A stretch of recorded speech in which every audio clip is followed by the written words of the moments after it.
Hello, humans, and welcome to another episode of Gen X Gamer. Retro gamers out there, we need to encourage the homebrew community to make money. That's right, let's talk about money.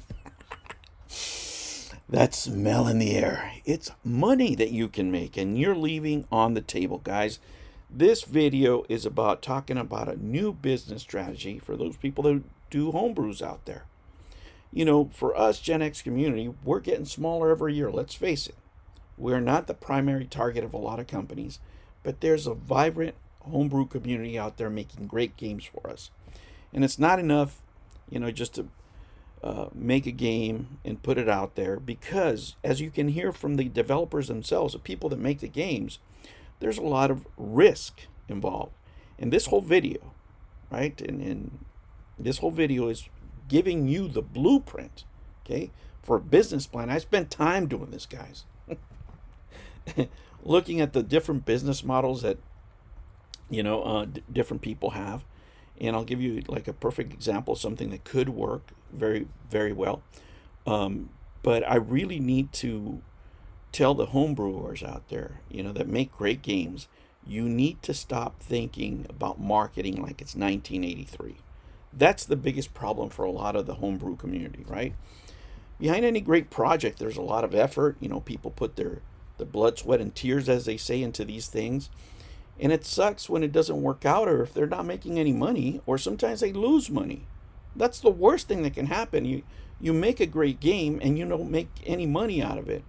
And I know not everything's about money, and I know some of you are going to start, oh my gosh, there's this guy talking about business again, but this is the only reason I'm making this video, guys, is to make you more profitable so you can keep making more great games for the systems that we love, for the older systems that we love, right? But it's a completely different market.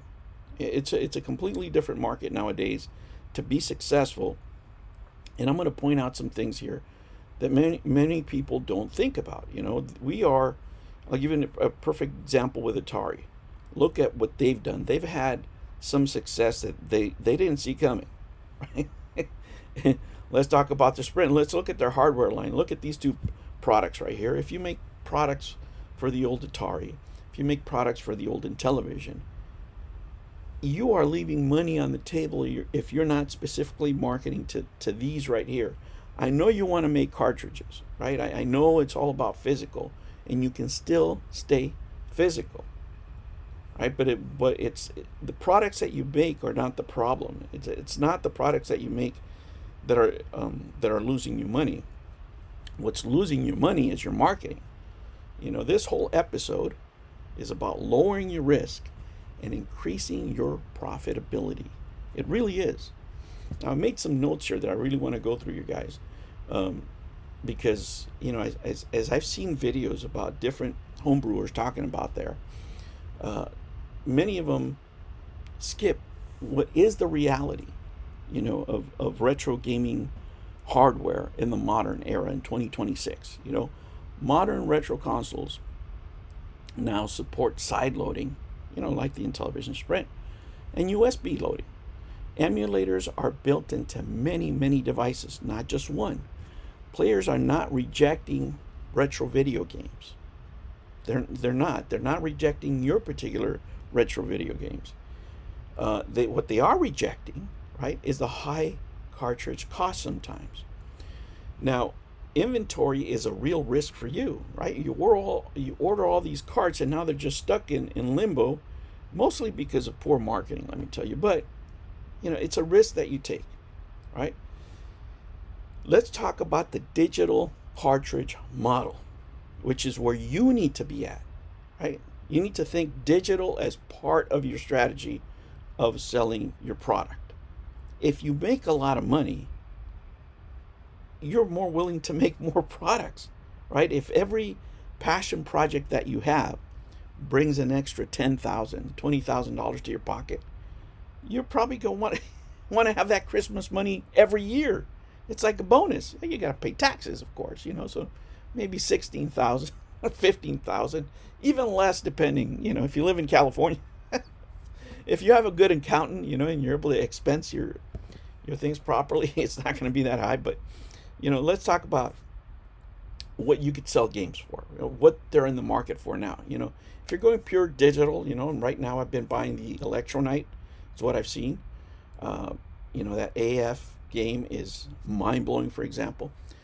But you can use that digital model, right? I'm just going to sell this, for download for the Sprint. I'll send you the file. You take care of it, right? Well, what's tier number 2?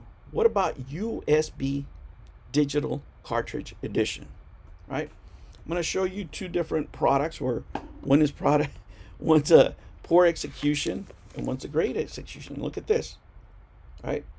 They're both pretty much the same concept, right? You have sort of physical. This is a physical product, which is more in line to what you'd be doing, right? And this is also a physical product. This one is successful. This one is not. This one doesn't really exist. You don't want to be here. These are some ideas that were just, they sounded good on paper, right? And they probably got them from a bean counter like me doing the same business analysis. What happened to biplanes? What a great picture and what a shitty game, right? But look at the artwork. The artwork is a great idea. This is where you want to be at if you want to be marketing to Gen X. This is a well-executed idea, surpassed all its goals, and made money. And guess what? They're doing another one, and it's blowing the doors again. And I'll have a separate video on that because nobody loves John Alvarado. And the Amico home project, what a disaster that is, right? But these are the same ideas over and over again. You have a willing public. What a great opportunity you have. What a great opportunity you have to make the market better. You have a whole list of YouTubers that want to make videos on your products. And not even that, you have millions of players, right, of retro players that enjoy nostalgia-based products. We do. And you have a captive audience because, a lot of them are empty nesters because of their age. They can't drink or smoke anymore. You got to spend your money on something, right? And that's why people say, well, why are you spending your money on this? Well, what else am I going to spend it on? I'm married. I got a kid. I got to stay at home, right? I have, half an hour at home at most a day. Sometimes not even that, 20 minutes to play. This is, pick up and play. It's great. I took this to Palm Springs yesterday. I went to the tram, and it's a great product. And homebrewers out there are not taking advantage of all these outlets where you can make money. You're stuck on the cartridge. If I didn't make money on the cartridge, it's a project's a failure, that kind of stuff. No. You have to think bigger, right? You have to cast a wider gaze because Gen Xers now are using cell phones. They're using, things like this. And we enjoy having the physical product. And I'll address piracy. Don't worry. I'll address that right away.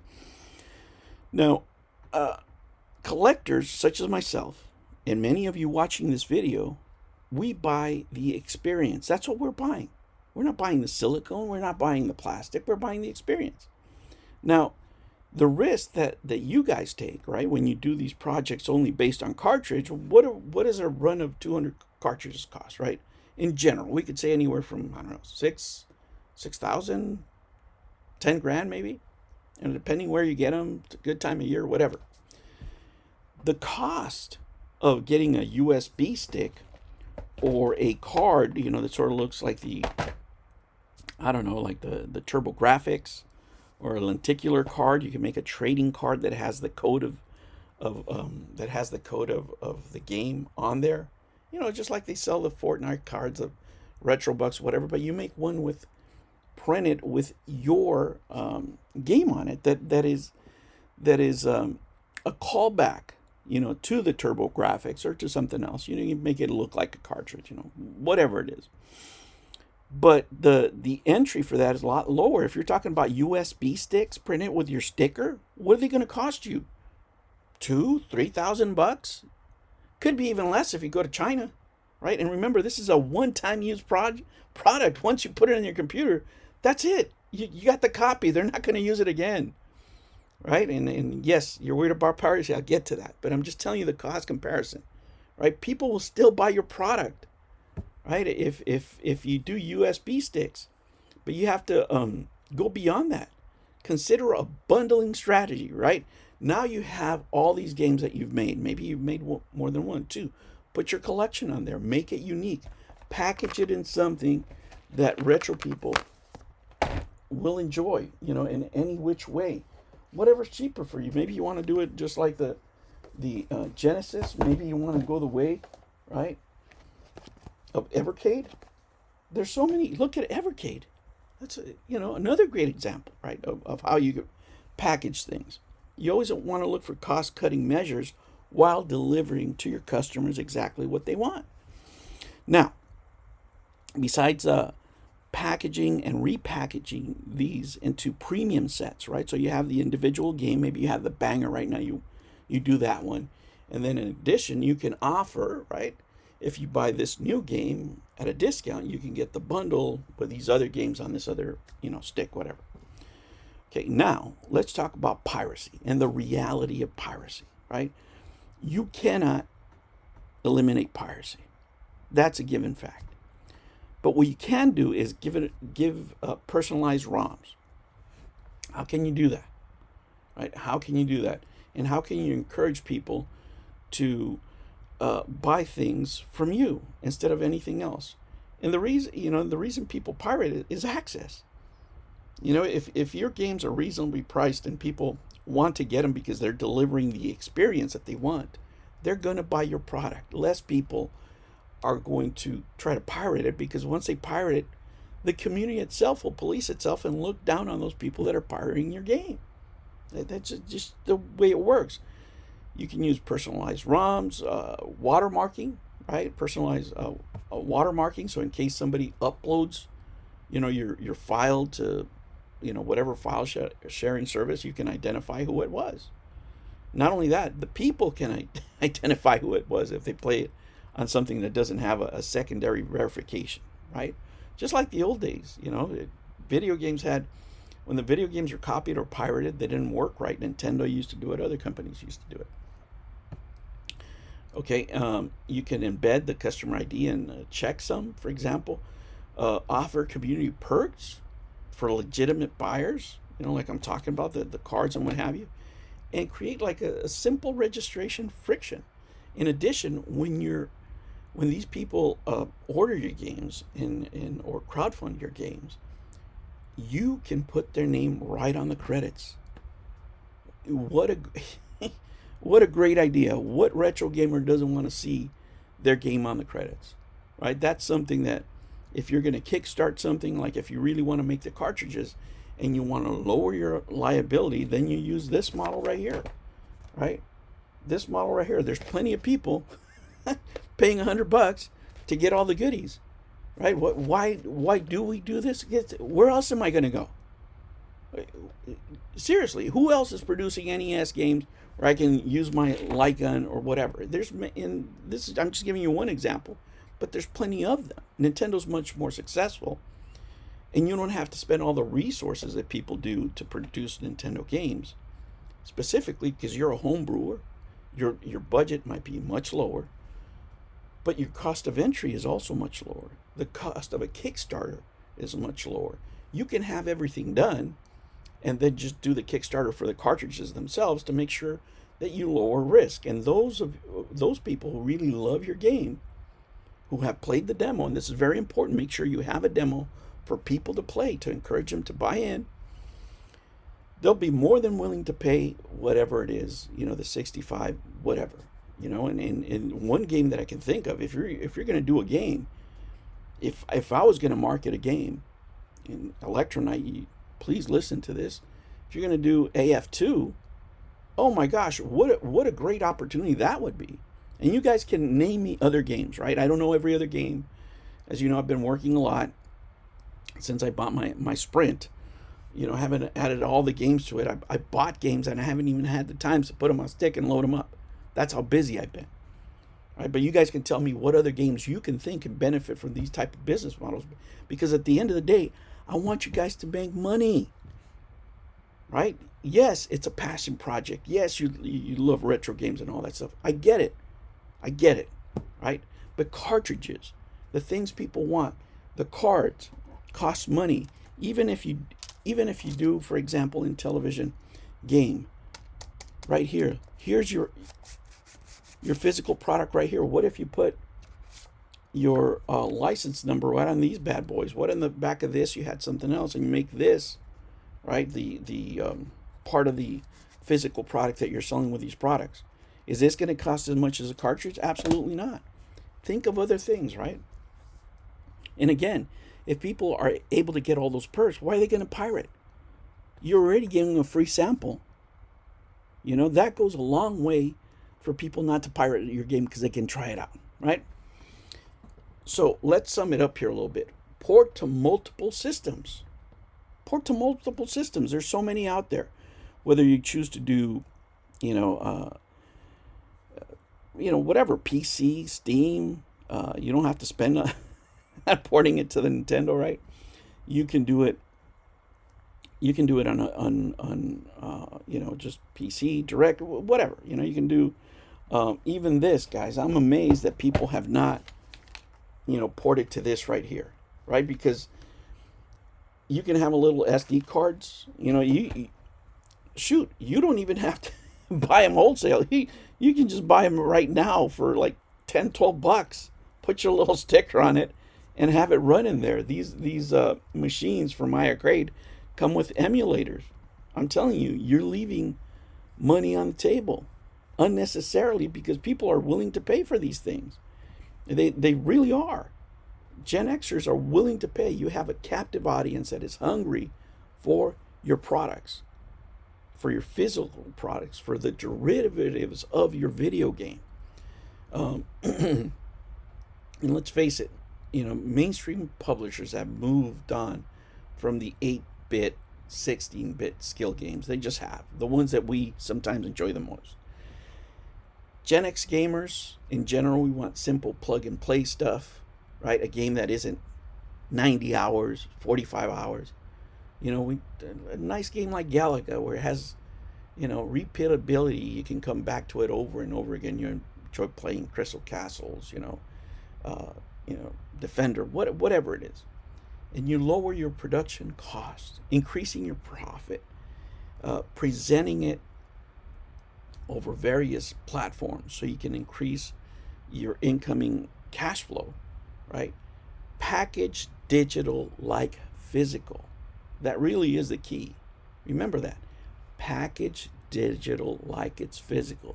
Take advantage of the Sprint, right? Take advantage of Atari, whether you're doing the 7800 or what have you. There's so many games.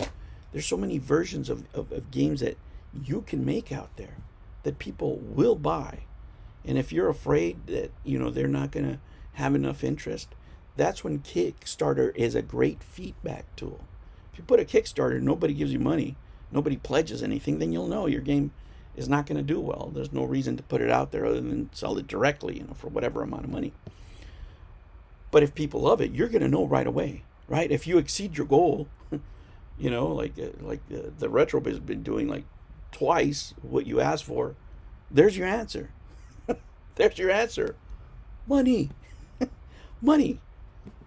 Right? Because you only do it once, and then after you're done with your Kickstarter, what have you, then those live on forever. Yeah, it's not going to do as well, but forever you have that passive income coming, helping you develop more games. That's a much better system to be in. So I suggest to you, closing up, guys, homebrewers out there, stop fighting the future. Embrace it. Do what you can with it. Start packaging it and selling it to willing buyers who are willing to pay you the fair market price. Make money. Make us all happy. All right, guys, those are just my thoughts. There's other videos I'm going to make today that are not they're not related to this, but I really wanted to talk to the homebrew community out there because I think they have a great opportunity to make decent money, to give us the games that we want, to present them in different packages, so I could play with my joystick on the 7800 or play on the Sprint or play portably, right? Or even on PC, whatever it is, guys. Deliver your games everywhere. right? And then you can start publishing, right? Once you're making that dough, maybe then you can port to the Switch, right? There's many people out there that would love your games on the Switch. Let me tell you, yes, retro games like me, right? I buy Donkey Kong. I buy all my old arcade games on the Switch. Why? Because only $8, only $10, right? And by this time, you've already made the money. Bring it in. Get that cashola. All right, humans, that's just a quick talk. Thank you for staying with me. Members, remember there's games.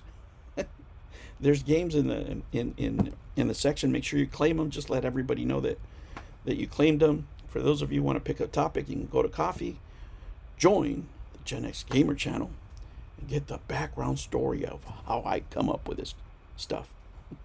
All right, guys, I'll catch you on the next one. Take care.